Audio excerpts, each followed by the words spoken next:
Boa tarde, boa tarde. Sabadão, vamos lá de mais live na área da saudade. Hoje a gente está iniciando aqui nossa live com o nosso convidado é o Jaque Ellison. Jaque Ellison foi aluno, né, aluno de Olimpíada também, competidor. Tem uma história linda para estar contando aqui para a gente, falando sobre as suas experiências, né? E é um cara que a gente vai estar chamando aqui para estar contando, compartilhando um pouco desse seu histórico aí de campeão. Beleza? Vamos lá. Hoje a gente trouxe um assunto aqui para a gente debater, né? Nosso assunto, tema é conheça o mundo de oportunidades na área da saudade, que para muitos isso parece ser meio complicado a gente estar prometendo ou dizer que existem várias possibilidades e até um mundo de oportunidades. Então, acho que deve ser muito para abrir a mente de muitas pessoas que acabam, às vezes, não entendendo isso que a gente está falando.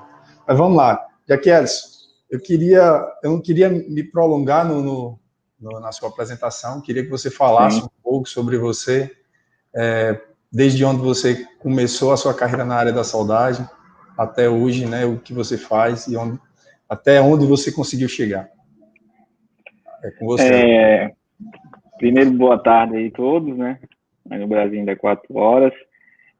Me apresentando, meu nome é Jaque Ellison Alves, eu sou daí de Mossoró. Minha história no Senai começou um pouco conturbada, mas foi bem prazerosa. Eu comecei, na verdade, no curso de soldador no processo, no Senai de Mossoró. Mas até então eu não gostava muito de solda. Eu queria mais a área mecânica, técnico e mecânica. Só que no momento que eu fui decidir fazer a prova do processo seletivo, nesse ano específico, não teve o processo seletivo curso técnico, e teve só o processo seletivo para o curso de soldador no processo. Isso. Então, eu fiz a prova, passei no processo seletivo, soldador no processo, e entrei no curso. Eu acho que o momento que eu vi que eu era bom naquilo, na solda, foi quando o Lucas começou a me dar aula prática e eu comecei a fazer quase a mesma coisa que ele estava fazendo. Então, foi naquele momento que eu disse, eu acho que eu tenho uma habilidade para isso aqui. Ele me mostrava, eu replicava.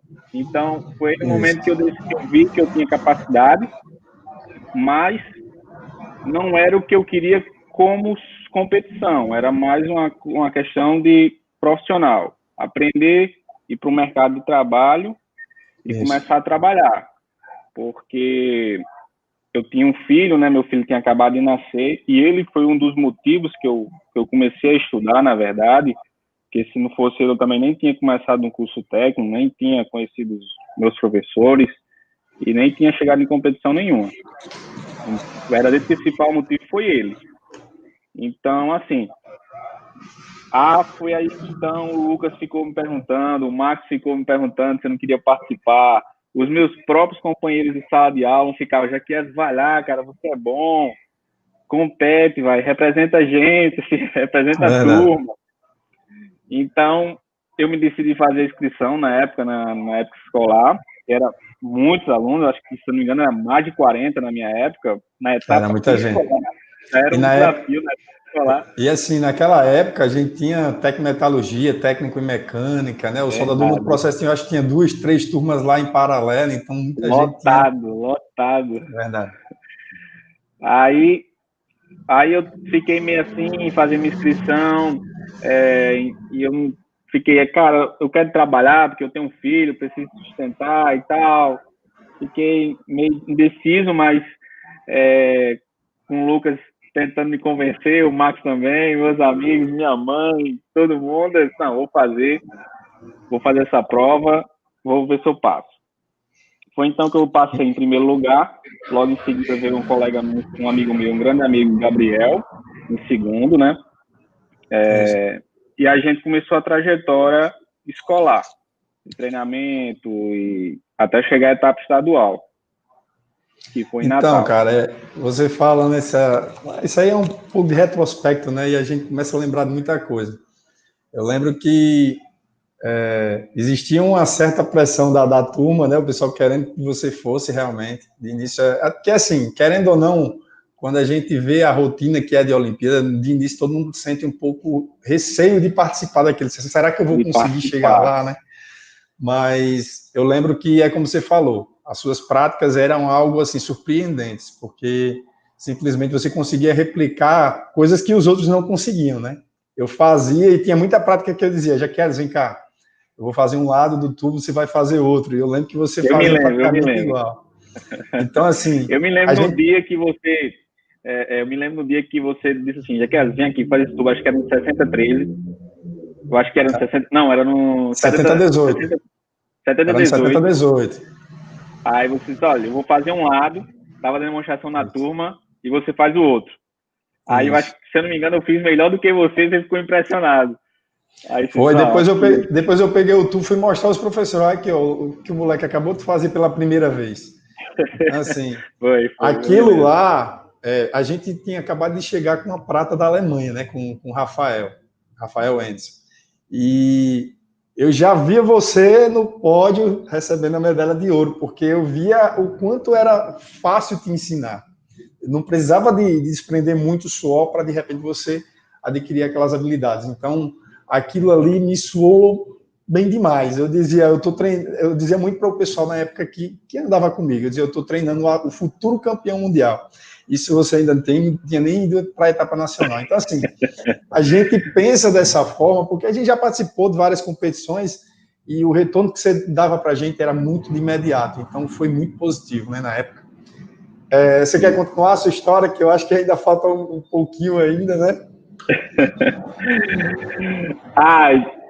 Assim, na questão, na época escolar ainda, né, um dos motivos também que quem me convenceu a entrar no processo foi a minha mãe, né, a minha principal incentivadora, junto com minha esposa, e foi você que convenceu ela, então ela me convenceu, eu consegui entrar, então foi depois daí que eu entrei, né. Na etapa escolar, foi uma etapa muito, assim, eu acho que a mais difícil da minha trajetória de competidor, foi a mais complicada. Até então eu não sabia que foi a mais complicada, só quando eu cheguei no Mundial que eu vi que foi a mais complicada. Que foi um momento de muita treinamento. Eu acho que pressão psicológica, né? Pressão psicológica e aquela questão que eu não estava acostumado com treinamento pesado, de treinamento o dia todo, de 7 até as 10, 8 da noite. Aquele nervosismo, nunca nem tinha competido, nem um jogo de rua, ainda mais de competição estadual. Mas foi um aprendizado. Acho que antes dele a gente fez um simulado em Guamaré. Ali foi outro aprendizado, que eu acho que esses aprendizados a gente só vê quando está mais maduro. No momento a gente tira como não aprendizado. Foi um momento de que você não quer lembrar mais. Mas com o tempo você vê, aquele foi um aprendizado muito bom que você tem que levar para a vida.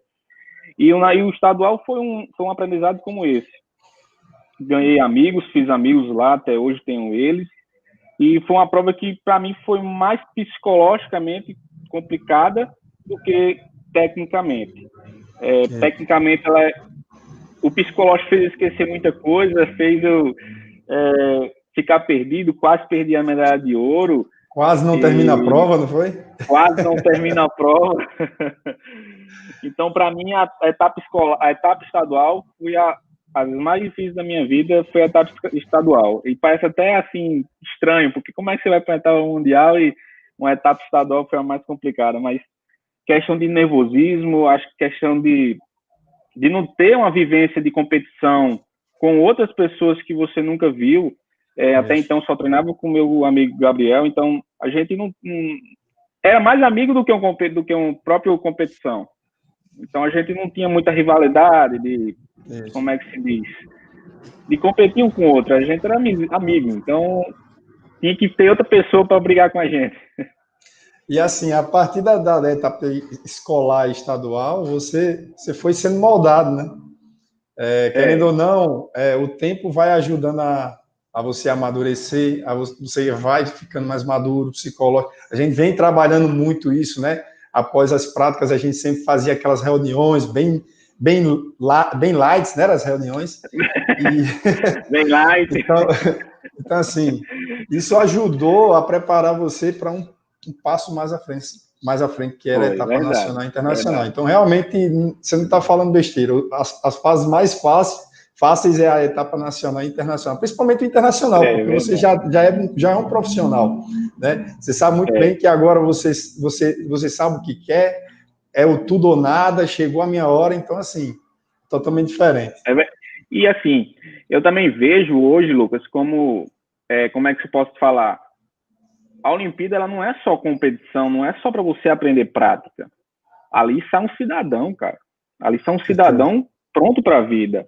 Ele passa, se ele chegar até a etapa nacional, ou mundial, até estadual, ele aprende muita coisa que vai levar ele para a vida. Questão de caráter, de respeito, de hierarquia. Ele aprende muito isso, o competidor, quando ele entra na Olimpíada. Ele não aprende só a questão profissional, acredito eu. E foi muito que eu aprendi. Eu falo muito para as pessoas que no Senai, na competição, eu não aprendi a ser um profissional de solda, eu aprendi a ser um cidadão. Você até se perguntar para minha mãe e minha esposa, elas vão confirmar. Confirmar. Não, Jaquies, eu lembro bem da sua mãe, porque ela era muito presente, realmente. E eu lembro que eu lembro até de um episódio que em sala de aula teve um problema e eu chamei todas as mães, né, os pais. E naquele momento as mães queriam saber como é que tá meu filho, como é que tá meu filho. Na época você tinha o quê, 18 anos?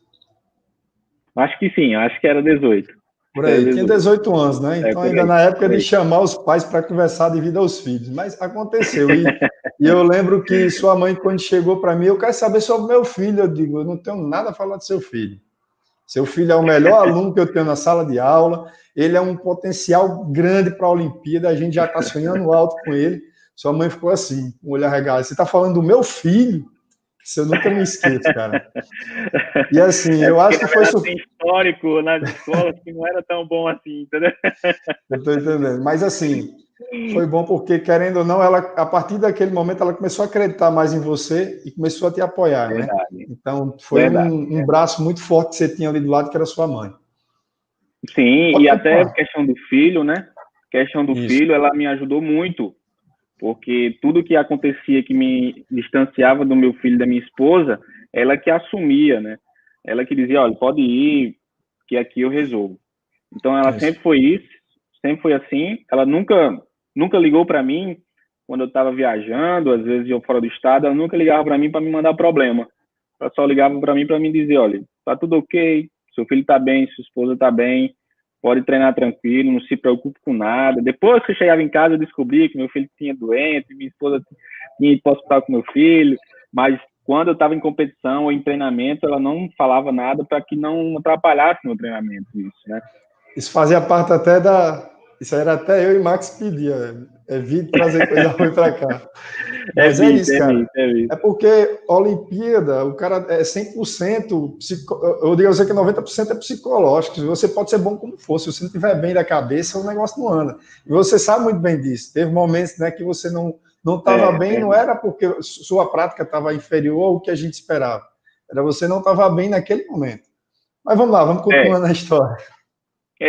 Tem momentos que você pensa muito em desistir, às vezes o esforço físico, muito pelo esforço físico, também muito pelo psicológico. E, ao contrário de alguns competidores, eu tinha filho, então o filho também já me abalava muito, porque eu ficava muito longe dele, chegou uma época que eu estava muito distante dele. Por exemplo, ainda treinando em Mossoró, tinha dia que eu não chegava a ver meu filho acordado, para você ter uma noção. Eu saía muito cedo, ele estava dormindo. Eu chegava muito tarde, ele já estava dormindo. É verdade. Então, eu saía ele dormindo e eu chegava ele dormindo. Então, teve muito tempo, chegar semanas sem ver meu filho acordado. Simples fato de eu estar treinando todos os dias, de 7 da manhã até as 10 da noite, o dia todo no Senai, você conhece todo mundo do Senai, vigia tudo, por causa que você é o primeiro a entrar e um dos últimos a sair do Senai. Então, foi um momento bem complicado que naqueles momentos você pensa, será que eu estou fazendo a coisa certa? Será que é isso mesmo que eu quero da minha vida?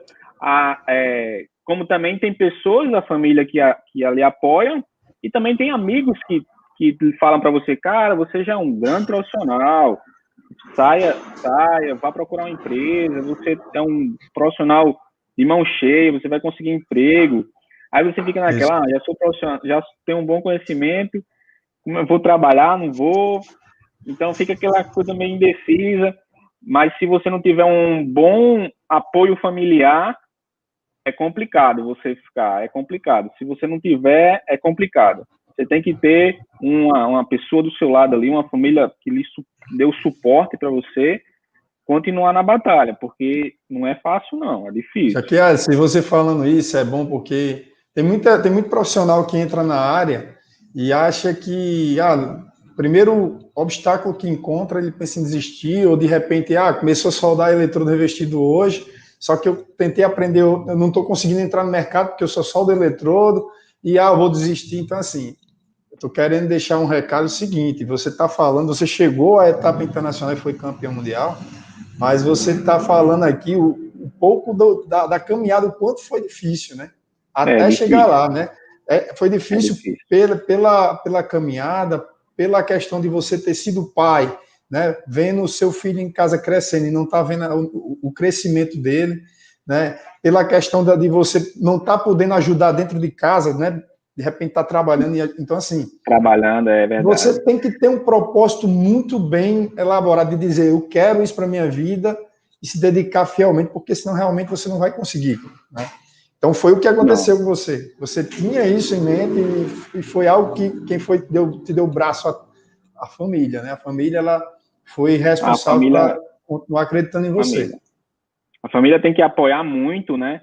E você tem que ter como eu posso dizer, um objetivo em si, né?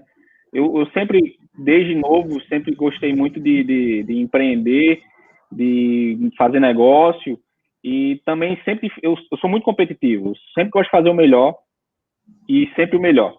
Então, se você tiver esse objetivo na cabeça, de competição, de fazer sempre o melhor, independente para quem for e quanto for, você vai fazer um bom trabalho, né? Então, essa parte de educação, eu só vim ver que ela me traria um futuro bom quando eu comecei a competir. Quando eu comecei a competir, que eu vi que a educação ia mudar a minha vida, que minha mãe também viu essa parte, foi aí que eu comecei a me direcionar à Olimpíada, a focar mais na Olimpíada, que minha mãe me apoiou mais ainda na Olimpíada, que ela me apoiava muito mais.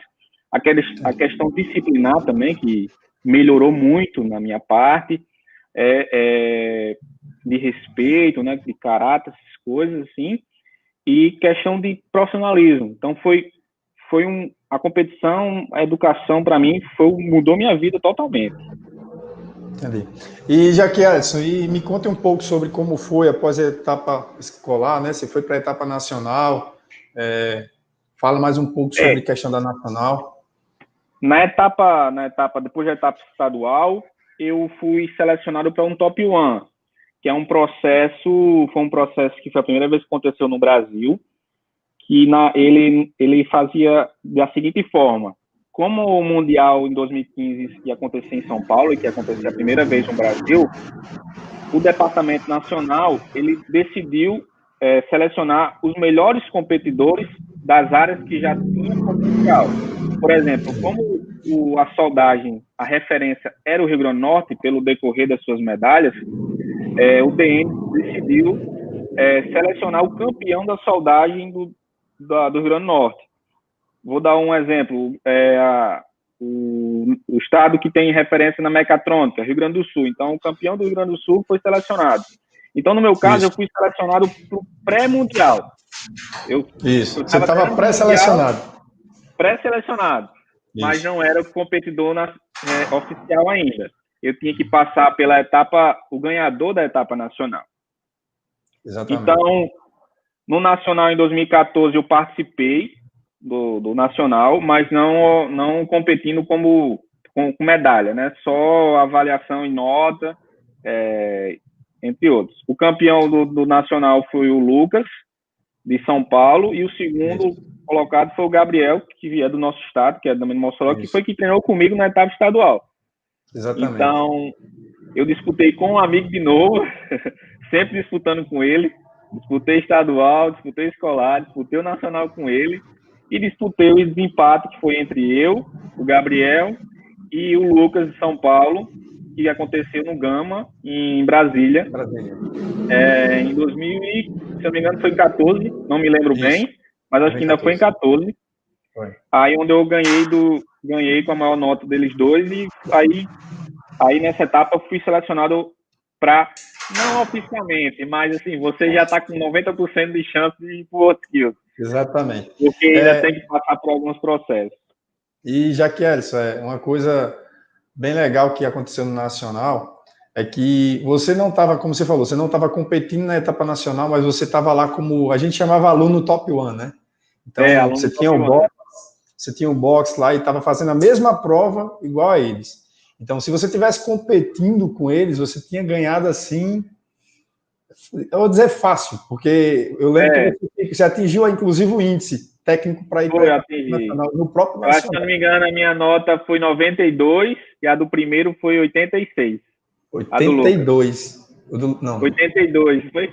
Foi 82. O Lucas ficou com 82. Você tirou 10 pontos. 10 pontos a mais. Aí eu tinha ganhado a medalha de ouro até. Ia ter participado também, mas felizmente não deixaram. E o Gabriel, eu lembrei, a gente treinava você e o Gabriel, né? O Gabriel, eu lembro que ele perdeu uma raiz, acabou furando, e aquele corpo de prova ele acabou perdendo nos ensaios, né? E acabou ficando em segundo lugar. Porém, no desempate, eu lembro que a gente conseguiu deixar você em primeiro e o Gabriel em segundo. E ele em segundo, Pra gente ali, aquele ano foi premiado assim, ao ponto de dizer, cara, ganhamos tudo, agora vamos partir para o Mundial agora, o foco é o ouro. Já que eu queria até registrar a presença de um pessoal que está comentando aqui, né? A gente está tentando se adaptar com o YouTube, mas vamos lá, o Ralph também, que já foi aluno de Olimpíada de 2019, foi para a Rússia. Disse aí, boa tarde, mestre, tamo junto, Ralph. O Clayton Cando Vieira. Clayton, ele foi meu expert em 2011, na época não era o Júlio, né? E o Clayton tem sempre me acompanhado. O Clayton tá aí? Hoje ele é diretor de duas escolas lá do Goiás, e é um cara Goiás, que eu guardo no coração. Não, ele tá agora, não sei se é em Goiânia, é uma cidade maior, ele saiu de Itumbiara. Ele saiu de Itumbiara. Ele era de Itumbiara, mas ele saiu. Na escola que ele era diretor, viu? Ajudava isso, eu também. Dois. Então, assim, é um prazer ter vocês aqui, pessoal. Vamos continuando aqui. Então, Jaqueline, então você falou que, né, passou da etapa, né, nacional, teve o desempate, você conseguiu mais uma vez passar do pessoal, né, e se classificar para a etapa internacional. Como você falou, era pré-selecionado, porque ainda tem a fase de atingir índices, né? O que não é fácil. Não é fácil.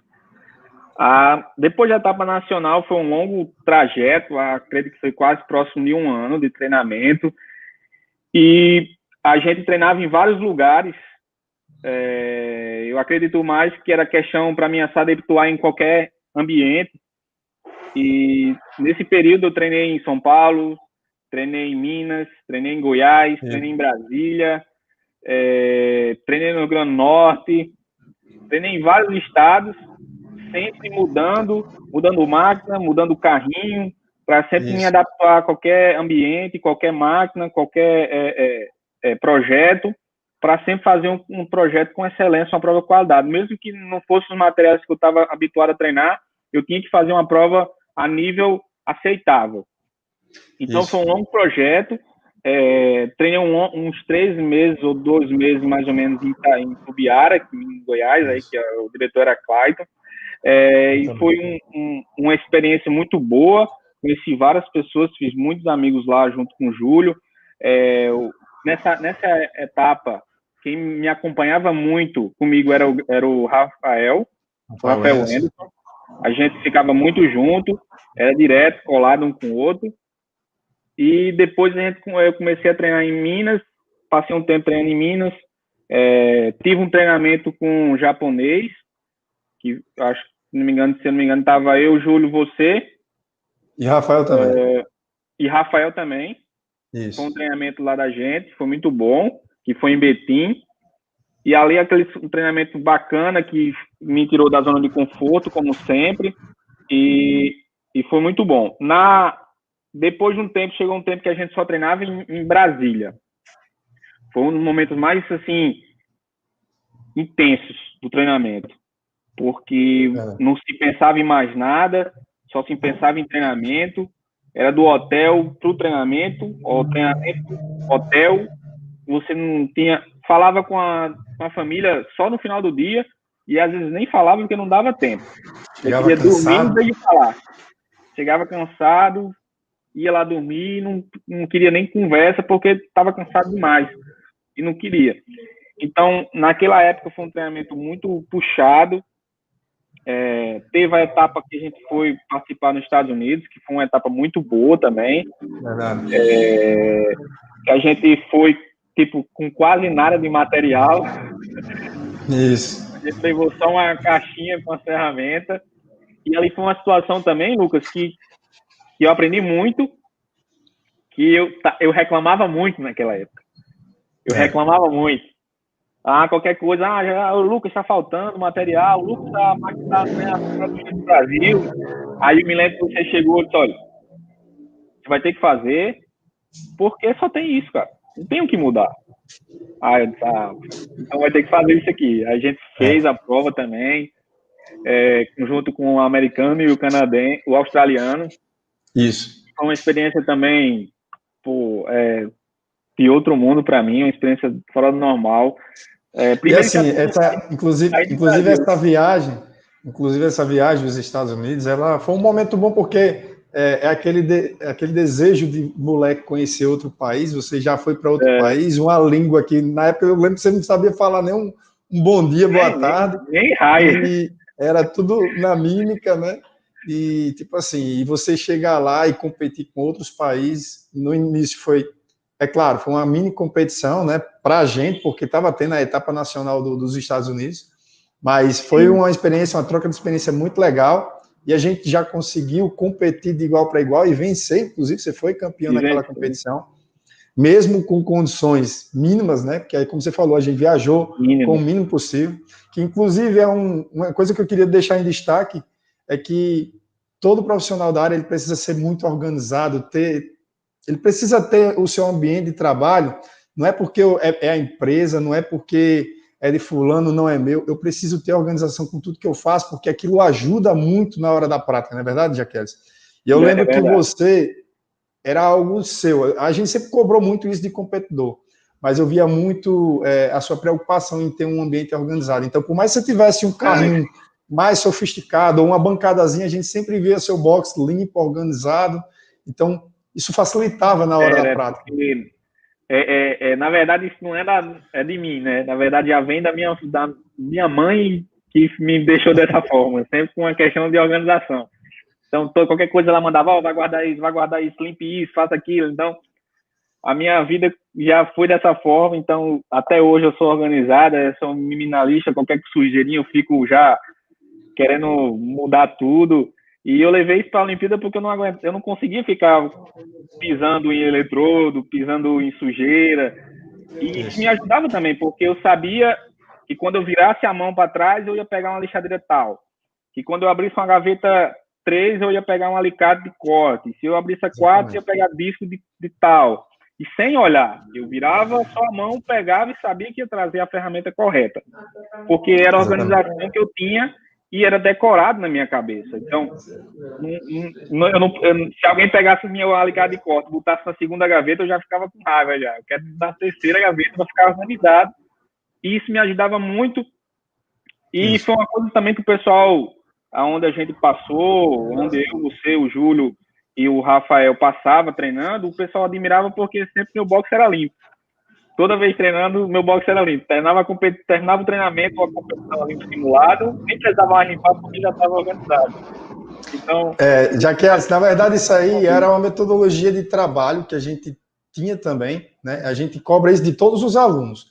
Porém, alguns é difícil. Existe, isso aí às vezes é cultural, né? O cara traz isso de casa, o cara é bagunceiro, e até você conseguir tornar ele um pouco organizado, às vezes isso dói um pouco, né? Mas com o tempo é possível. E a gente praticamente não precisava cobrar isso de você, era algo natural. Isso ajudava muito, né, no seu desempenho. Sim, sim. Continuando o treinamento em Brasília, né? Chegou na etapa final, estava junto com o Rafael. Foi um momento bem complicado do treinamento, porque é muito intenso, não consigo nem explicar. O esforço físico começou a aumentar mais, perder peso, não alimentava direito, mesmo com fome, você não consegue se alimentar, porque você não come, porque não dá tempo. Os horários aumentaram, a carga horária de treinamento para sábado, até tarde, domingo, às vezes de manhã, às vezes no domingo de manhã também. E a competição então, chegando próximo, né? E a competição chegando, né? E foi um momento que eu não estava preocupado com a competição. Na verdade, eu estava querendo que ela acabasse, que ela viesse e acabasse, porque o exausto estava exausto, a mente estava exausta. E teve até um fato interessante que aconteceu, que era 9 horas da noite, eu acho que era 9, era tarde, já tarde na noite. Não tinha quase ninguém no galpão, era um galpão gigante que tinha vários competidores, já só tava eu, o Rafael e o Júlio, e mais algumas pessoas só. E eu terminei um simulado, e o Rafael chegou para mim e disse: olha, vamos fazer uma sobre cabeça. Eu disse: sério? Vamos fazer uma sobre cabeça? Acabamos de terminar um simulado, vamos começar uma sobre cabeça? Aí ele disse: vamos começar uma sobre cabeça. Aí eu disse: beleza, vamos começar. Só que quando eu comecei montei a peça, ponteei a peça, e quando eu fui para baixo, fui soldar, minha mão estava tremendo e eu não conseguia subir minha mão, porque o cansaço não deixava. Aí foi aí que eu me deitei, me sentei e comecei a chorar, porque eu não estava conseguindo mais soldar. Aí foi nesse momento que até foi um momento que foi até bom, porque eu tinha grandes profissionais me ensinando, e foi nesse momento que eles é até bom, porque eles viram que eu estava precisando parar para refletir a mente. Então naquela noite eu parei, não continuei, porque realmente eu não estava conseguindo mais. O Rafael chegou na meu box e disse: olha, não dá mais para você, porque você está muito cansado, muito exaustivo. Aí eu parei. No outro dia eu voltei com aquela fome de soldar, e o Júlio chegou para mim e disse: olha, você vai para casa, sua passagem está comprada, você vai para casa amanhã, vá descansar. Isso era uma quarta-feira, e geralmente era a gente ir embora na quinta. Então aquela ansiedade de ir embora, ver a família, já estava dentro de mim. Então ele só fez antecipar isso e eu fui embora. Quando eu voltei Eu lembro que, assim, eu estava muito envolvido, próximo a você ir para a etapa internacional, eu já estava muito envolvido com a World Skills, né? Eu estava como workshop manager, mas eu lembro que eu estava em São Paulo, eu estava organizando lá o material para a gente começar a levar para o ambiente de competição, quando o Júlio me ligou. E ele me falou da situação. Eu digo: cara, não tenho o que pensar, manda Jaqueline para casa. Ele está precisando ver a família, o filho, e o que tinha de aprender, já aprendeu. Não é um dia que vai fazer a diferença. Então, manda esse menino para casa e vamos cuidar da cabecinha dele para depois ele resolver esse problema. Naquela época, tu já estava, acho que com 2 anos, se não me engano. Eu já tinha perdido os 2 aniversários deles. Estava competindo nas todos os 2 eu já tinha perdido. Isso. Então estava bem exaustivo, estava querendo ir para casa, e eu acho que se não tivesse feito isso, tinha prejudicado mais ainda o treinamento, porque eu tinha continuado exausto, tinha prejudicado, eu acho, mais ainda. Foi nesse momento que eles viram que não estava condições, eu fui, e quando a gente voltou, a gente teve continuidade. Porque assim, Jaqueline, embora. Sempre foi uma maneira nossa de criar destaque e se destacar devido à entrega nossa. A gente sempre foi muito intenso, né? Então, por exemplo, o Max foi assim comigo, com o Rafael, com todos foi assim, com você nem se fala. Então, assim, quando o time está ganhando, não se mexe, né? Então, a gente vinha ganhando, a gente vinha de um bronze, de uma prata, e a gente estava caminhando com um cara que tinha um potencial de chegar lá e ganhar a medalha de ouro, Então a gente não podia mudar a estratégia. Só que existia um detalhe, você era um cara que até eu e Max estava comentando esses dias, né? Existe o aluno talentoso e aquele esforçado. Eu considero você como um cara talentoso. Você tinha o talento, você já nasceu com dom para soldar, a verdade é essa. Era muito fácil te ensinar, como eu falava. Tinha alguns processos que eu passava para você e eu deixava. Daqui a pouco você estava fazendo melhor do que eu, então não tinha mais que estar ensinando. Era só avaliar e dizer, ó, você está errando isso, isso e aquilo. Então, diferente de outros alunos que você ensina hoje, amanhã você tem que ensinar de novo, ele desaprende, e é todo um processo de reconstrução diário, né, para tentar fazer com que ele evolua. Então, assim, isso aconteceu, mas é claro, a gente soube na hora certa entender que aquilo ali você estava precisando e aquilo ali não era correto. Inclusive, eu participei de um treinamento na Finlândia que eles falavam que um aluno talentoso, você não pode puxar muito, você não pode exigir muito, você não pode cobrar muito, que você frustra ele. Então, foi no momento que a gente disse, não, vamos parar, a gente tem que dar um tempo. Então, assim, a mesma estratégia, às vezes, não dá para a mesma pessoa, né? Alunos diferentes, ele traz retornos diferentes. Então, a gente entendeu qual era o seu perfil e a gente tomou essa atitude. Foi. E depois desse episódio, a gente foi pro Mundial e, como eu falei, foi a etapa mais tranquila da fase da Terra, da minha época. Foi mais tranquila. Eu não me considero que eu estava participando da competição mundial. Eu estava participando de um simulado para mim. Era uma coisa muito familiar. E também eu fiquei no box que ficava no canto, ninguém passava na frente. Foi muito bom para mim. Você lembra que você, antes de começar a competição, você não acreditava que tinha capacidade de ser campeão mundial? Eu não acreditava, não. Eu lembro que até um nacional eu ainda não acreditava, não.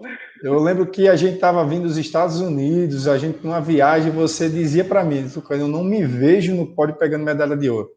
Porque eu via que você se cobrava tanto, que mesmo você dando um bom retorno e tendo boas notas, era como você não se achasse que ainda faltava muito, né? E a gente dizia, eu lembro que eu dizia, Jaqueles, quem sabe aqui se tem condições de ser medalha de ouro ou não, sou eu e sou a equipe técnica. Se a gente está dizendo que você tem condições, você tem condições sim. E eu fazia questão de dizer isso porque, na minha época, eu não tinha esse retorno tão direto. Eu sabia, desde o início, o potencial que você tinha, então eu tentava dar essa injeção. Eu não podia deixar você cair. Pô, como é que eu vou levar um aluno para uma competição? Né? A gente quer a medalha, a gente vende um bronze e uma prata, agora a gente quer um ouro e o cara não se vê no ouro. Então, você imagina, eu não posso deixar a peteca cair. Então, foi um momento assim, meio que a gente precisa botar na cabeça desse moleque que ele tem condições. E que foi o que aconteceu, né? Eu acho, Lucas, que um competidor, para ele fazer uma boa prova, é ele não pensar na prova. É ele não pensar na competição. Isso. Simplesmente ele fazer como ele estivesse fazendo sozinho, num galpão vazio. E que ele, basicamente, ele tá fazendo um show. Eu levava muito nisso, porque quando eu vi uma câmera, eu vi, olha, uma câmera. Eu já começava a me mostrar, já, fazer uma solda bacana e tal. Porque eu me sentia naquele momento só eu, naquele box. E achava que não tinha mais ninguém do lado. E era assim que eu fazia em todas as competições. Não me importava muito com os outros. Procurava não ver também. Já quer e assim, levando isso para a vida profissional, tem muito soldador que quando vai fazer um teste, ele se pressiona muito, né? E acaba perdendo o teste. Muitos profissionais bons, porque justamente acontece de estar olhando muito ao seu redor, né? A gente até tentou preparar você na época para isso. A gente dizia, ó, já que você vai ter momentos que você vai levantar a máscara e tem 2, 3 câmeras assim, aí por cima do seu box tirando foto. Então você não pode tomar isso como peso. Então o cara quando vai fazer um teste é do mesmo jeito, ele não pode tomar isso como peso. Então assim, tem que ser trabalhado muito bem o psicológico para que quando você chegue na competição, você não sinta isso. Então assim, é claro, foi difícil a sua etapa escolar estadual, por quê? Porque você não tinha esse pensamento. Não tinha. Só que você chegou no Mundial, sua cabecinha aqui, ó, já tinha sido desenhada para receber aquele momento, aquela competição de outra forma. É verdade. O treinamento, o que vocês me ensinaram, foi essencial para a competição. E também para a vida, né? E depois que a gente conseguiu a medalha de ouro no Mundial, foi acho que foi uma das maiores emoções da minha vida até hoje, e que não consigo explicar, e depois que passa, você até não se lembra mais do que aconteceu naquela noite. Tem coisa que eu vejo no vídeo que eu não fiz isso aí não. Foi uma emoção muito grande. E foi, como eu falei, foi uma prova muito tranquila, muito sossegada. Em nenhum momento eu conversei muito com você, com o Max e com o Rafael, nem com o Lucas, nem com o Júlio. Eu fazia a prova, ia pro hotel, prova, hotel. Foi muito tranquila, cara. Foi muito tranquila. Me deixaram, o Júlio, vocês me deixaram muito à vontade na competição. Então, acho que foi por isso que eu fiz uma boa prova, porque estava muito à vontade. Estava muito me sentindo em casa. E também já tinha feito um simulado no AMB, na Lincoln, então já estava me habituado ao local, à estrutura. Então, para mim, eu estava em casa. Estava fazendo uma prova, um simulado para mim. Então, foi bem tranquilo. Acho que isso me ajudou muito a conseguir a medalha. E foi um prazer enorme ganhar aquela medalha. E só um detalhe: você disse, eu me senti em casa, como se ninguém tivesse me olhando. Uma competição dessa passa cerca de 500 mil de pessoas visitantes, né? Então, assim, por fora do box fica competidores observando você trabalhar, né? O pessoal filmando, né? Os visitantes passando direto, e é zoada, barulho, e o cara lá, ó, focado. Né? Então... E tem até uma história bem bacana no Mundial, que foi com a Mairede da Lincoln. Eu tava, antes de começar a prova, ela tava no stand, que era de frente da gente, né? Isso. Frente à área da gente. Ela chegou para mim e disse, olha, se você ganhar a medalha de ouro, eu vou dar uma máquina para você. Aí tinha várias pessoas assim ao redor. Aí eu estendi a mão assim, tá feito a aposta. Se eu ganhar, você vai me dar uma medalha, me dar uma máquina. Aí foi aí que eu ganhei minha primeira máquina de solda, que eu abri meu primeiro negócio, depois do Mundial. Foi através dessa aposta. Então, basicamente é isso, né, Jaquez? Você foi campeão mundial em 2015, competindo com 38 países. Né? Foi uma vitória, assim, para a gente que coroou, para toda a equipe, porque não é só você que ganha, a gente que acompanha ganha também. Ganha, que eu falo, é o objetivo nosso de treinar um aluno. Quando eu fui medalha de bronze, eu perdi por detalhe também. Se eu tivesse ganho também aquelas classes também de radiografia, eu talvez não, eu teria empatado com o coreano e eu tinha pegado medalha de ouro. Só que naquele momento o que eu pensei foi o quê? Um dia eu vou retornar com o aluno e eu quero pegar a medalha de ouro, que eu não consegui. Então, eu acho que esse é o sentimento de todo ex-competidor. É você voltar com o aluno, você pegar um aluno do zero e tornar ele um campeão. Eu acho que é melhor para você do que próprio para o aluno. Hoje em dia eu treino um aluno e eu tenho uma vontade tão grande quanto ele daqui de ganhar. Então, acho que a vontade de ganhar, depois que você é competidor, é muito maior do treinador do que o próprio competidor. Então, você tem que passar essa vontade para ele levar isso para a vida. Aí, essa é a dificuldade que, como treinador, você tem de passar. É verdade. Jaqueline, se quando você voltou do Mundial, eu quero que você fale um pouco, né, como foi, né, depois aí você, como você até adiantou aí, você abriu o seu negócio, né, então queria que você falasse um pouco como foi empreender, a experiência né, que também não é fácil, é outro desafio muito grande. Então, como foi? Você pode estar compartilhando aí com a gente? Depois que eu voltei do Mundial, eu acho que eu dei aula no Senai um tempo. Logo em seguida eu saí, montei minha empresa, porque eu sempre tive essa vontade de abrir uma empresa para mim. E sempre tive essa veia minha empreendedora, de querer empreender, de querer fazer as coisas, abrir um negócio. E foi aí que eu abri uma empresa para mim, pequena. O objetivo era fazer soldas especiais, né, solda em alumínio, inox, com a qualidade que o mercado não tinha na época, né? Que era só quem tinha era eu na época. E, rapaz, é difícil. E o pessoal acha que é fácil, mas não é. Primeiro que tem pessoas que dizem assim, vou abrir minha própria empresa que eu sou meu chefe, chegue na hora que quiser. É errado. Quando você é chefe, você tem que ser o primeiro a entrar, o primeiro a sair. Dá exemplo. já tem que dar exemplo. Já começa aí. Então, quando for abrir um negócio, nunca abra um negócio pensando dessa forma, porque não vai ser dessa forma. Você tem que ser o primeiro a chegar, o último a sair. Teve momentos, era eu e Gabriel, que competiu comigo, um amigo Gabriel, trabalhou comigo no início, e teve época que a gente passou 2 semanas sem ligar a máquina de solda. Sem ligar. Apesar de o pessoal da cidade conhecer como você é o melhor do mundo, o pessoal não sabe seu serviço, não conhece seu serviço. Então, você tem que começar a criar confiança no seu cliente.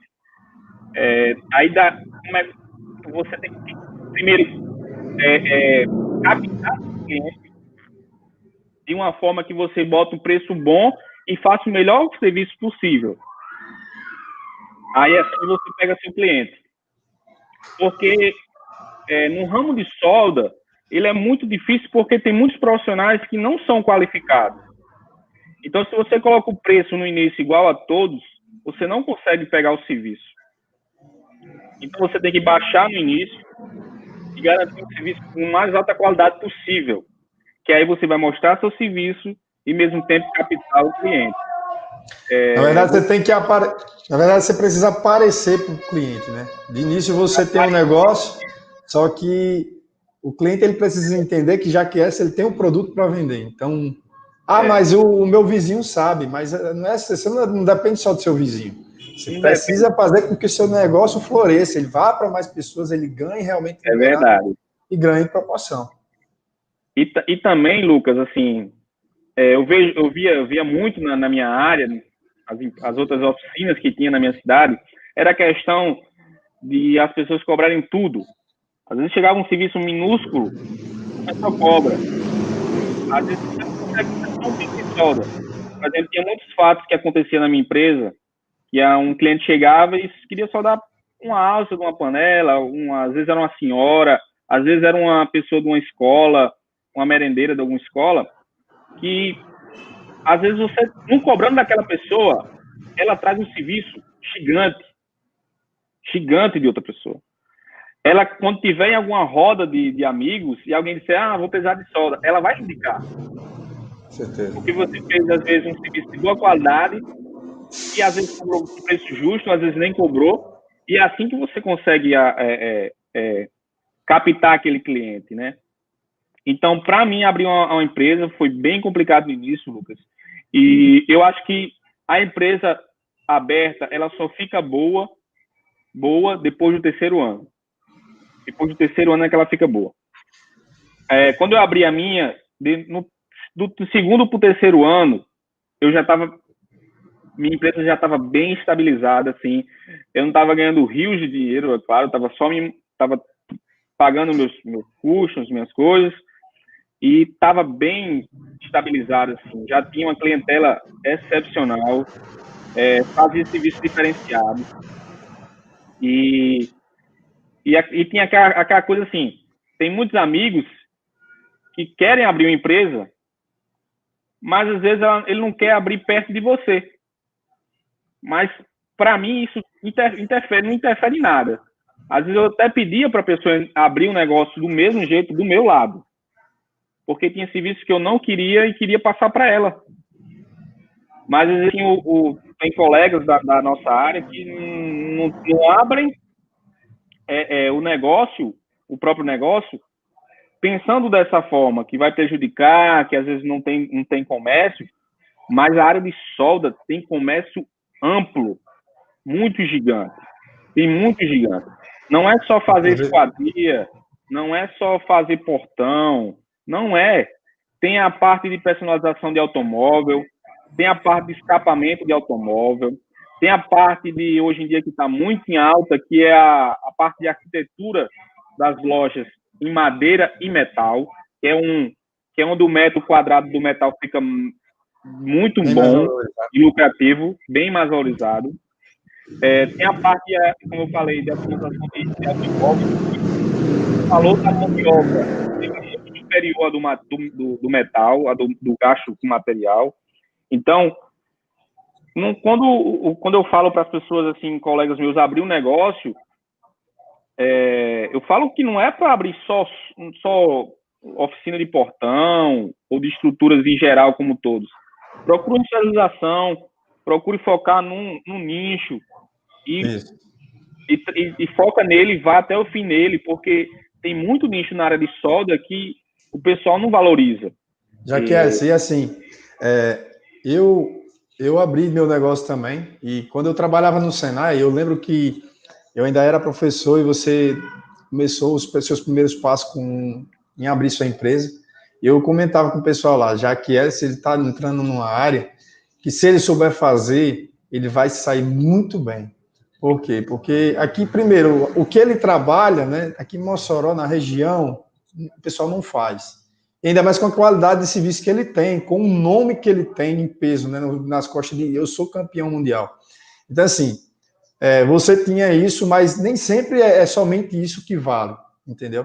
Eu vejo muitos exemplos de pessoas que fizeram um curso simples e simplesmente, eu vou trabalhar para construir galpão, eu vou trabalhar agora para construir, sei lá, fabricar portão também, vou trabalhar fazendo corrimão de inox. E o cara foca naquilo ali, por mais que no início ali ele não tenha uma grande habilidade, mas aos poucos ele vai, né, com 1 ano, 2 anos ali se profissionalizando, comprando mais maquinário, máquinas que dêem um suporte, né, melhor e um bom resultado, porque muitas vezes não adianta você ser um bom profissional, mas você não tem um maquinário que te ajude. Verdade. Por exemplo, eu hoje na minha empresa não tenho digamos assim, os equipamentos de ponta que eu tinha dentro do cenário. Mas não é isso que vai fazer meu trabalho deixar de ser um trabalho de boa qualidade. É claro, eu poderia fazer algo bem superior. Porém, o que eu tenho, eu consigo atender a demanda, eu consigo bolar um plano de marketing que eu faça com que meus clientes também venham até mim e procurem minha marca. Então, assim, eu vejo que muitas pessoas botam dificuldade, porque eu não tenho dinheiro para comprar uma máquina de 30 mil, 40 mil, 50 mil. Hoje eu tenho uma máquina que solda alumínio dentro da minha oficina de 3 mil reais. Então, assim, mas não precisa. Exatamente. Então, assim, a gente não pode inventar desculpa. É claro, eu vou trabalhar para um dia ter as melhores máquinas na minha oficina. Mas eu deixar de investir, eu vou deixar de abrir meu empreendimento porque eu não tenho uma melhor máquina, isso aí é como você falou, com 3, 4, 5 anos que você vai Lucas, começar... uma ideia. Eu abri minha empresa com a máquina que eu ganhei da aposta. Só com ela, apenas ela. Mais nada. Ela, umas bancadas, umas ferramentas e mais nada. Nada. Só que assim, eu tinha uma estratégia que todo ano eu fazia uma compra gigante de ferramentas e parcelava no decorrer do ano. Então eu comprava no início uma grande quantidade de ferramentas e máquinas e no decorrer do ano eu pagava. Quando eu terminava no ano seguinte, eu fazia outra compra gigante e dava continuidade no mesmo ano. Aí foi assim que eu consegui estabilizar a oficina, que eu consegui uns clientes bacanas. O atendimento também, você fazer um atendimento educado, simpático para a pessoa, isso faz total diferença com o cliente, você sabe a maneira de falar, você sabe a maneira de conversar, passar o orçamento correto, passar o orçamento da maneira correta também, né? E é dessas formas que você vai mudando. Às vezes não é, às vezes na empresa quando você monta, não é nem seu serviço que vai trazer outro serviço. Às vezes é seu atendimento que traz outro serviço. É sua forma de falar, é sua forma de passar, de conversar com o cliente, de entender o lado dele entender o seu lado. Por exemplo, eu tinha um funcionário que você conhece, que é Jonas, que ele é um funcionário excepcional, adoro ele até hoje, e ele ainda está na empresa que era minha, que eu vendi. Só que ele é o seguinte, se você chega para ele e diz, olha, eu quero assim, e ele sabe que vai dar errado, ele não vai fazer, porque ele sabe que vai dar errado. Mas ele diz assim, não vou fazer. E você tem uma certa forma de você falar para ele, a pessoa, olha, não vai dar certo por experiências anteriores. A gente já contrastou que não dá certo. A gente pode tentar da nossa maneira, se pelo menos você gosta. Se não gostar, a gente tenta da sua forma. Então, a forma de conversar também, quando você abre uma empresa, é essencial quando você vai empreender na sua área, né? E como você assim, falou, Jaqueline, não... E assim, Jaqueline, ninguém nasce empreendedor, né? Você hoje não sai da escola preparado para empreender, você não faz um curso, você não é campeão mundial, mas você sai de lá sem nenhuma noção de empreendimento. Então, assim, o que a gente tem que entender é o seguinte: a partir do momento que a gente vai abrir uma empresa, a gente não está abrindo uma empresa somente para ganhar dinheiro, a gente tem que aprender, tem que ir para campo, né? Aprender coisas novas, porque tem muita gente que acha que eu sou um baita de um técnico. Acabou. Você tem que entender sobre gestão. Lucas, a questão de abrir um empreendimento, quando você começa a empreender, eu acho que o principal no início do primeiro ano não é pensar em lucro. No início, no primeiro, no segundo ano, até no terceiro, você não pode pensar em lucro. Você não pode ter R$1 dali. R$1 dali. Olha, para você ter ideia... Para o Prolaborezinho ali... tinha momentos que eu, no final da semana, eu não tirava R$1 para mim e pagava todos os funcionários.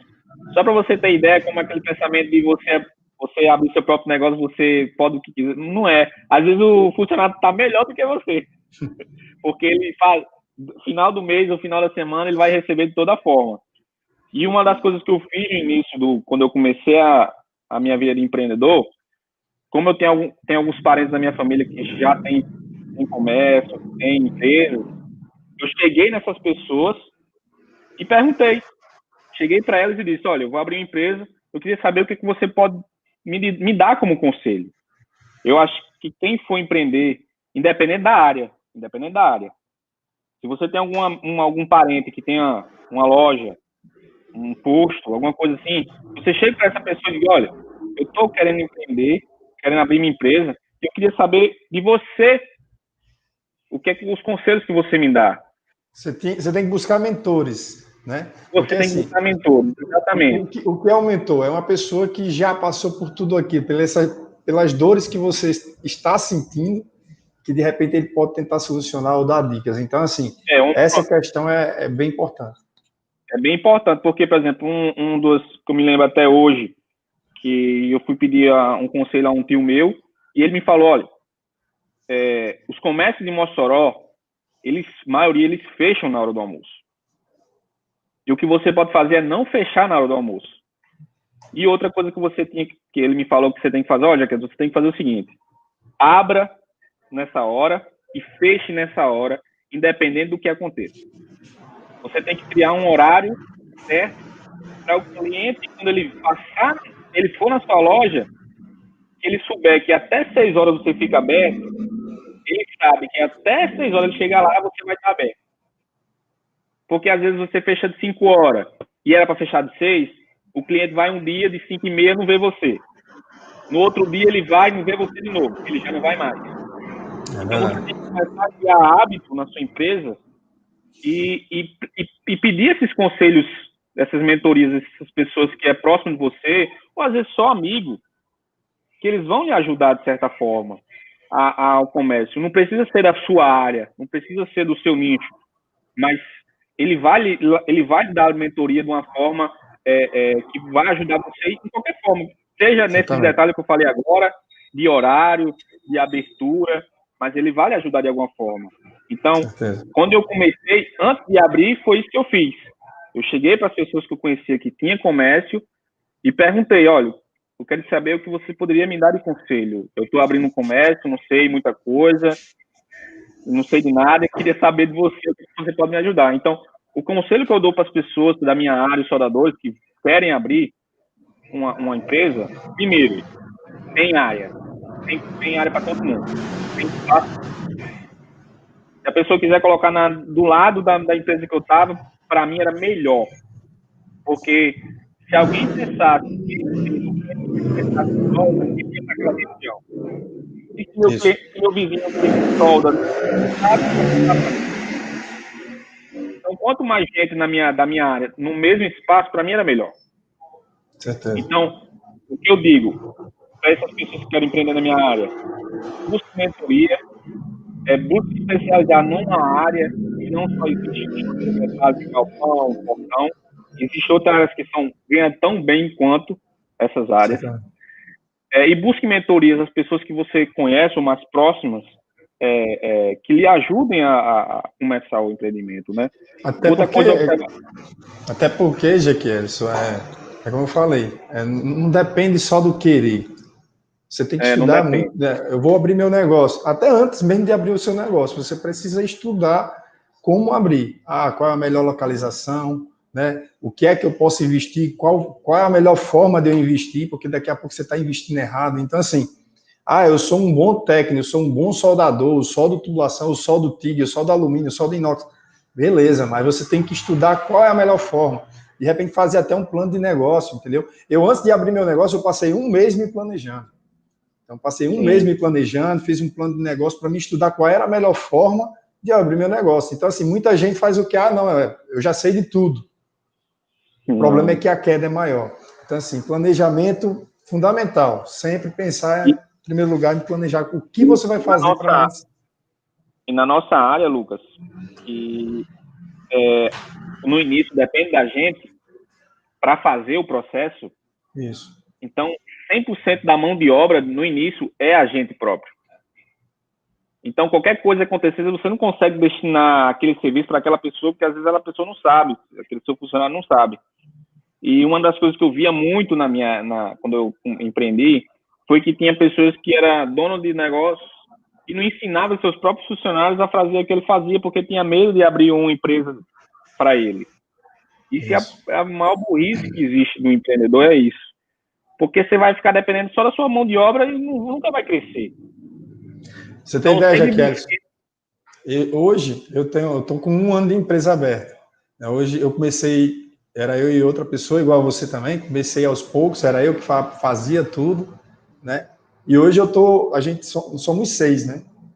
E eu passo tudo que eu sei e o que não sei para eles, porque chega um momento que a gente não consegue estar passando orçamento, a gente não consegue estar dentro do chão de fábrica, fazendo gestão, fazendo pagamento, fazendo compra. Você deve ter passado por isso, você sabe como é. Então, assim, não existe isso de querer esconder. Existe a questão de você pegar um cara desse e entender que ele é um multiplicador. Então, ele vai ter que fazer com que ele multiplique, de repente, 1, 2, 3, 4 profissionais, multiplique a sua renda. Então, só que, como você falou, tem muita gente que prefere estar ali sozinho, trabalhando. É claro, ninguém vai começar uma empresa sem condições, já com 2, 3, 10 funcionários. Vai começar aos pouquinhos, então, pé no chão. Mas, é claro, sempre pensando em crescer, em evoluir, trazer mais gente. Evoluir. Exatamente. Exato. E essa questão de empreender, ela também é um pouco complicado pelo fato de não tem só a questão prática de você fazer o serviço. Como você falou, tem a questão administrativa, você tem que pagar imposto, você tem que captar cliente, você tem que passar orçamento, você tem que fazer tanta coisa que mídias sociais, um detalhe, eu perco um tempo danado aqui no Instagram, divulgação paga, ou divulgação, né? Então, assim, cara, hoje a gente tem que jogar nossa empresa dentro das redes sociais para que o público ele veja. Quanto mais gente te vê e vê seu trabalho, né, mais gente vai te procurar. Então, assim, o marketing, ele tem que ser bem feito. Não adianta você ser campeão do mundo e ter somente sua vizinha para fazer serviço com você, porque somente ela sabe que você faz aquele serviço. Então, assim, tem todo esse trabalho por trás. Todo esse trabalho. E uma coisa muito importante, Lucas, que o empreendedor tem que ter, principalmente aquele que tem espaço físico, assim, central, é ter uma boa ciclo de amizade entre seus comerciantes vizinhos. Isso. Porque isso é muito importante, cara. Às vezes o crédito é mais valioso do que o próprio dinheiro. Por exemplo, eu vou dar um exemplo que lá no centro, quando eu abri lá a empresa, eu não comprava nada com dinheiro.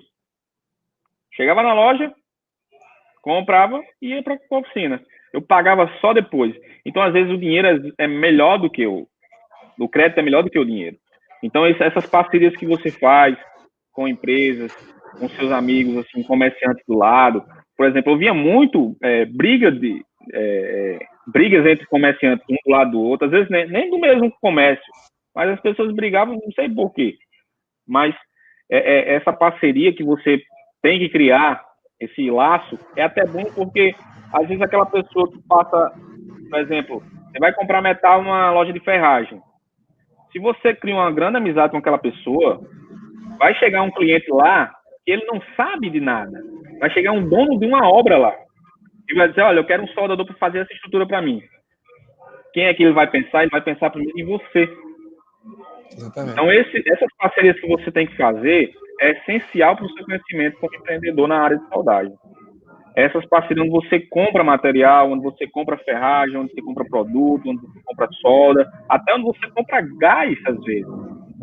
Olha, tem uma amizade, tem um ato de amizade, tem um brinde, dar brinde para aqueles parceiros no final do ano, para criar aquela amizade, para que sempre que alguém pergunte para ele, olha, eu quero um soldador para me fazer um serviço, ele vai automaticamente pensar em você.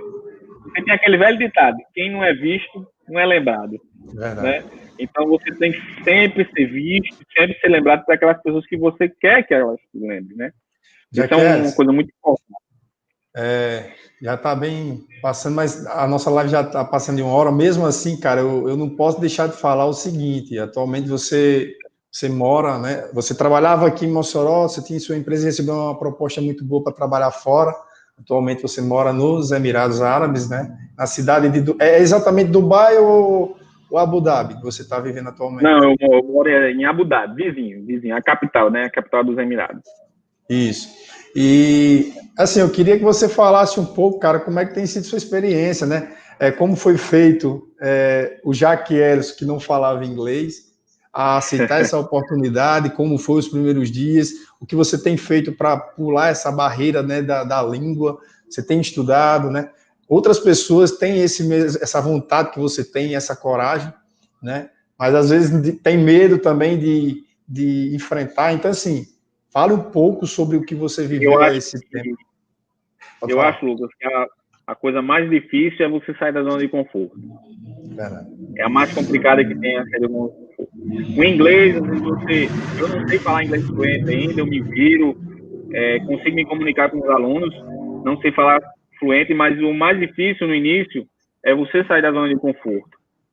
É você sair daquela onde você já tinha uma empresa consolidada, onde você já tinha clientes consolidados, bons clientes, já conseguia viver bem, né, ter uma renda boa, e a tendência a crescer mais e mais, né?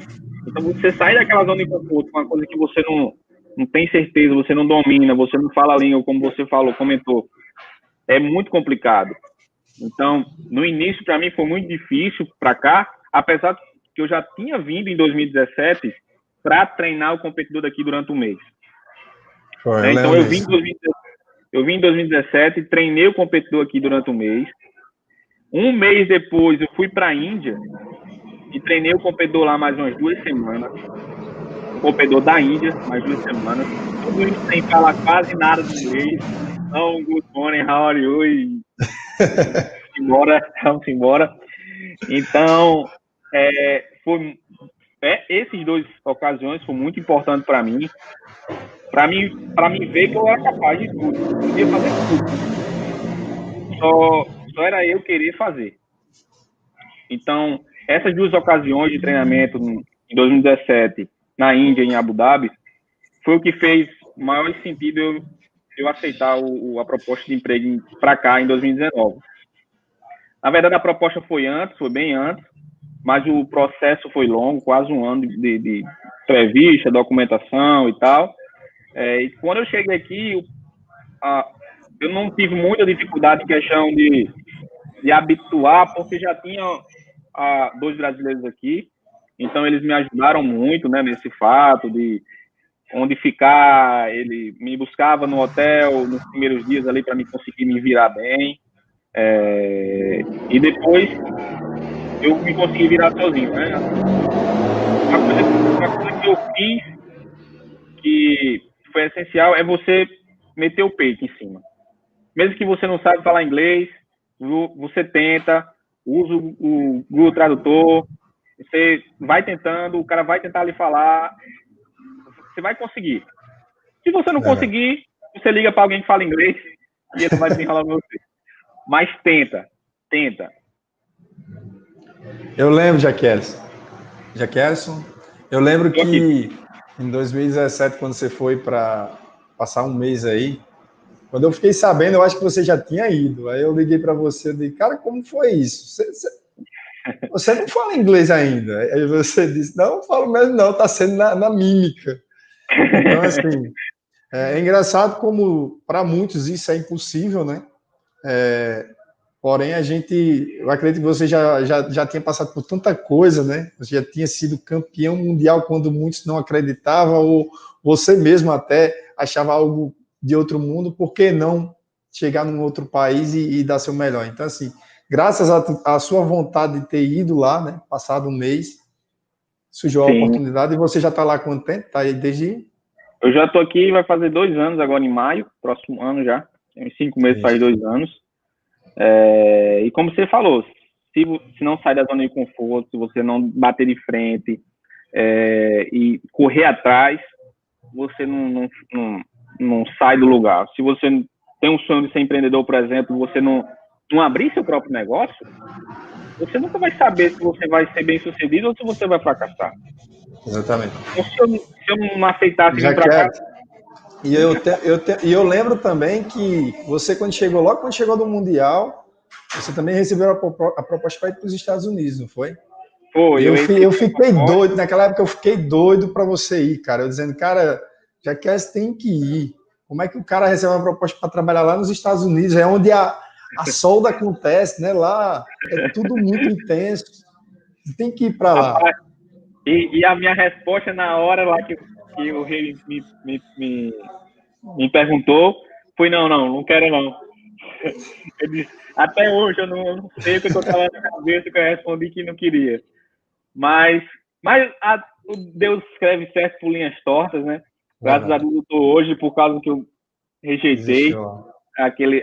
E quem sabe um dia eu não esteja lá, né? Só olhando por lá. Assim, minha vida hoje como um expert, como eu falei, quando você é treinador, você quer muito mais o desejo de ganhar do que o próprio competidor. Né? Às vezes não é pelo salário, mas às vezes é pela aquela competitividade que você tem, de você ganhar, de você ter um competidor ali. Você fazer... É muito prazeroso para um professor, para um treinador, ver um competidor evoluindo. Para mim é muito prazeroso eu ver um aluno sair do zero e crescendo cada vez mais e ganhando confiança e vendo ele fazer coisas que ele imaginava que ele não fazia. E principalmente você falando isso, cara, você entende isso, né? Eu sou um cara que eu sempre me preocupei muito com pós-competição dos meus alunos, né? Porque às vezes o Brasil chegou um momento que era muito difícil as coisas aqui, né? Até no mundo afora também não estava tão fácil. Hoje você vê que o Brasil está explodindo de oportunidades. Eu vejo também aí Canadá, Portugal, o próprio os Emirados pegando muita gente da área. Então, assim... E outra, Lucas, olha, na época que eu fiz a entrevista para cá, um dia antes eu fiz a entrevista para o Canadá. Um dia antes. Então, um dia antes eu fiz a entrevista para uma empresa no Canadá, que eu tinha recebido o convite, e no dia depois eu fiz entrevista para cá. Então, eu sempre, nunca tive medo de enfrentar. A minha mãe até falava, mas se não der certo, é uma cultura árabe, né? O pessoal sempre tem aquele medo, uma cultura árabe, um homem bomba, não sei o que. Não é assim não, calma. Então, eu sempre falava para ela, mas se não der certo, eu vou voltar e vou abrir outra empresa.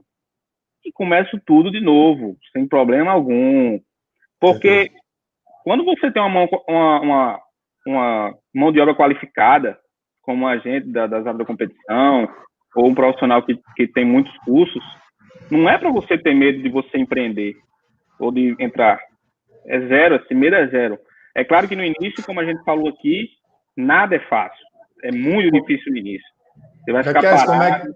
Como é que tá as oportunidades aí, ao seu ponto de vista, em relação na área em si de soldagem, né? Nos Emirados eles têm precisado de muito soldador. Eu sei que aí nos Emirados a maioria do pessoal, esse trabalho braçal é feito de estrangeiros, né? A maioria é estrangeiro. A maioria da área de soldagem aqui da área, o pessoal da Filipinas e o pessoal indiano. Então, tem muita oportunidade de trabalho, só que para o Brasil ele não é vantajoso porque esses países que têm essas mãos de obra são muito baixos o valor. Então, não vale a pena, às vezes, um brasileiro vir aqui trabalhar como soldador porque tem outras nacionalidades que trabalham com valor muito baixo, porque a moeda lá do país é muito valorizada. Então, às vezes, um soldador aqui ganha 3 mil dirham, que vai dar uns 5 mil reais, mas para viver aqui é pouco, e para o país dele, quando ele manda, se transforma numa fortuna. Então, para o país aqui, para os Emirados, contratar um brasileiro é muito difícil. Mas o indiano, que aqui tem muita oportunidade, é vaga toda hora, é oportunidade toda hora. Eu já recebi convite para trabalhar na ESAB daqui, quando eu cheguei aqui. Eu já recebi convite, e não sei nem onde a pessoa me achou, mas ele me convidaram para trabalhar na ESAB daqui. Então, a oportunidade da área da solda é muito grande daqui, né? E uma coisa que os brasileiros têm que ver é porque o pessoal mais jovens, eles não querem mais essa área. Não querem essa área. Então, está dando um déficit gigante de soldadores. Principalmente nos Estados Unidos. Os Estados Unidos está dando um déficit de soldadores gigante. Canadá também. Estima-se que em 2024 tenha mais de 300 mil soldadores em déficit nos Estados Unidos.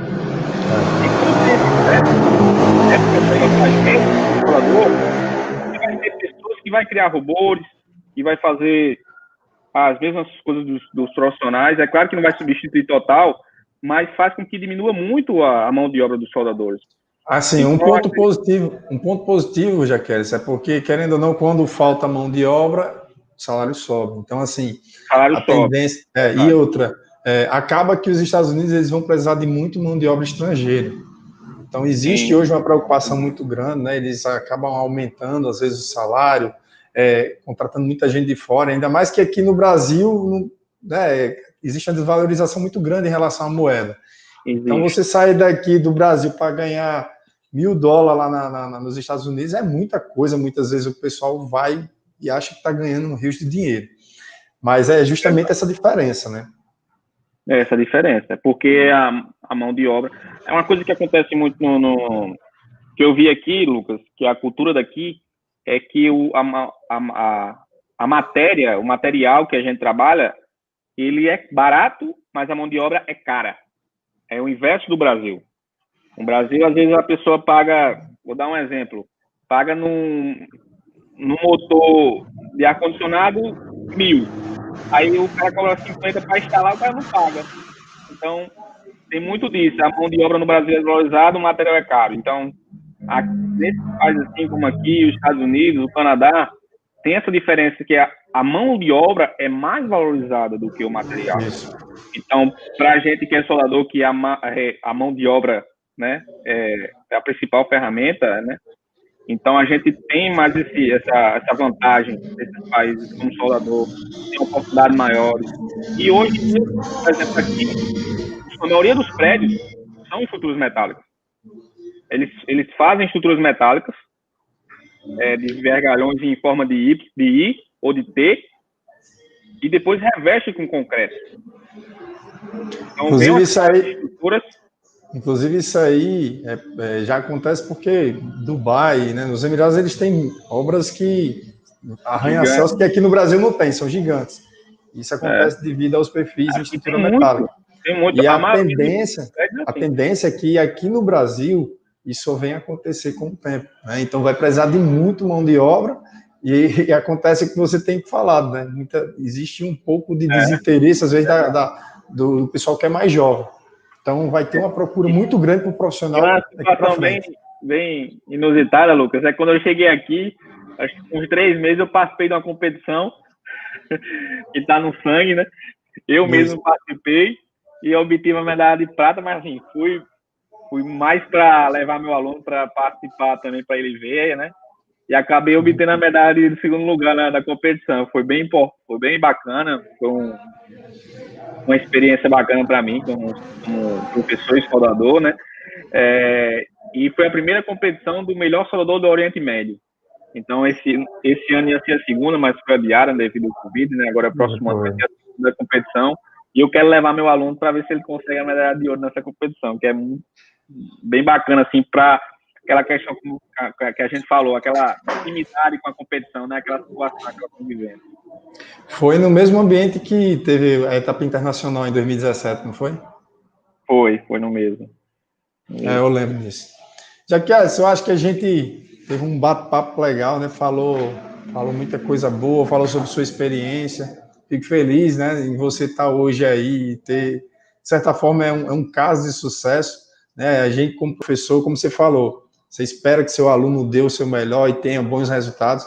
A gente fica feliz, fiquei muito feliz. Na época, chorei pra caramba quando você foi campeão mundial, que querendo ou não, era um desafio e, né, uma meta batida. Então, quando você chegou a ganhar essa oportunidade para ir para os Emirados, também fiquei muito feliz.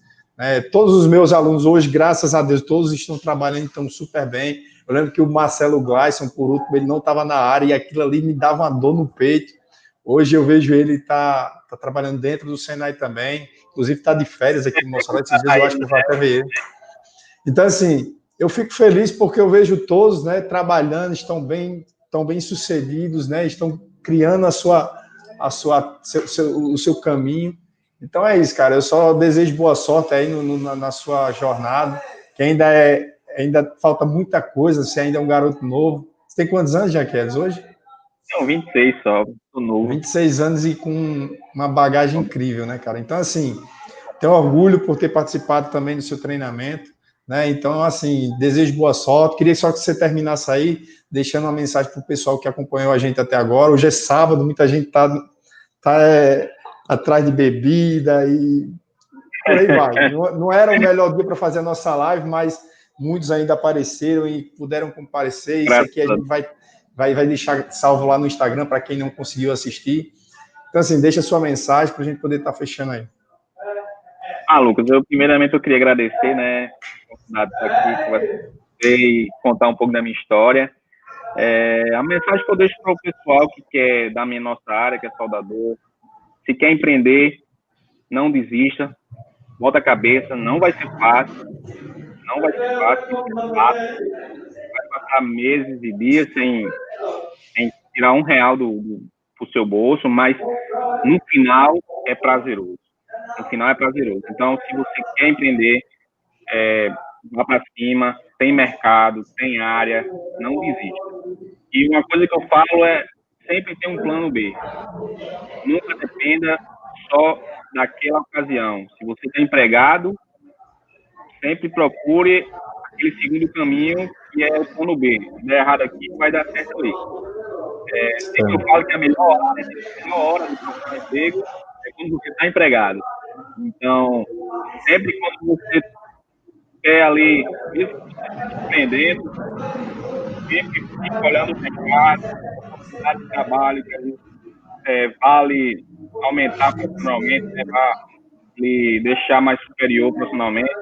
Então, essa é a dica que eu dei para você. Sempre manter o plano B, e se quer empreender, vá para cima, com foco, determinação, que você vai conseguir. E eu queria deixar a mensagem também para o pessoal que está... Existem muitas pessoas que dizem, rapaz, vale a pena, né, investir, vale a pena estudar mais sobre a área, porque quando a gente fala assim, existem oportunidades, muita gente diz, mas a Petrobras aqui praticamente fechou, não tem oportunidade. Cara, eu vejo que o mercado... a gente tem nossos grupos de WhatsApp e diariamente eu vejo várias oportunidades de emprego. No Instagram eu vejo muita gente compartilhando, eu faço questão de estar compartilhando para o pessoal ver que existem as oportunidades. Só que tem muita gente que fica, como você falou, na zona de conforto, quer que o emprego venha, não vai atrás. Então, assim, a oportunidade está cheia aí, né? Seja para você trabalhar na área como soldador, eu quero ser soldador e eu quero me especializar, eu quero procurar fazer novos cursos, porque hoje eu soldo TIG, mas eu quero soldar alumínio, eu quero soldar inox, eu quero soldar ferro fundido. Cara, hoje tem muitos canais aí que estão ensinando o povo a fazer esses tipos de soldagem, que é um diferencial. O cara diz, mas eu sou soldador de eletrodo revestido, eu sou bom e acabou. Não é assim. A indústria está mudando, né? Ela está mais exigente, ela precisa de profissionais multiprocessos, aqueles que, eu preciso de um cara para soldar na MAG, na TIG, no eletrodo, no alumínio. você tem que ser um profissional completo. Você não é mais soldador eletrônico, você é soldador, acabou. É o que aparecer para soldar, tem que soldar. Quando você abre a empresa, você aprende tanto quanto num curso. Certeza. Você aprende coisas que você nunca imaginava aprender. Você aprende na prática. Você aprende, às vezes, a montar um tanque, você aprende a montar uma estrutura metálica que você nunca montou. Então, não vá empreender achando que você sabe tudo. Exatamente. E você nunca vai saber nada. Nunca vai saber. Nunca vai saber de tudo. Tem muita coisa envolvida quando você vai empreender. E você vai aprender muito mais empreendendo do que você tem conhecimento para passar quando você vai empreender. Então, vá com o pé no chão, mas vá focado, vá com determinação, que se você persistir, a vitória é certa. Certeza. Então, Jaqueline, eu agradeço, né, por você ter... Hoje aí eu acredito que já deve ser madrugada aí nos Emirados. Que hora é essa? Rapaz, é 00:30. É 00:30. Então, pessoal, Jaqueline ficou com a gente aqui até 00:30. Né? A gente teve, inclusive, quando era de 8 horas da noite, a primeira live a gente tentou, você estava 3, 4 horas da manhã. Então, agradeço o esforço por ter participado dessa live com a gente. Foi um prazer estar com você aqui. E, pessoal, obrigado mais uma vez por estar acompanhando a gente. Né? A gente vai deixar essa live salva, vamos postar lá no Instagram, vai ficar também no YouTube. Então, agradeço a presença de todos e um bom sabadão. Jaqueline, descansa, fique em paz. Tamo junto, viu? Valeu, irmão. Um abraço. Obrigado. Tchau, tchau, pessoal. Valeu.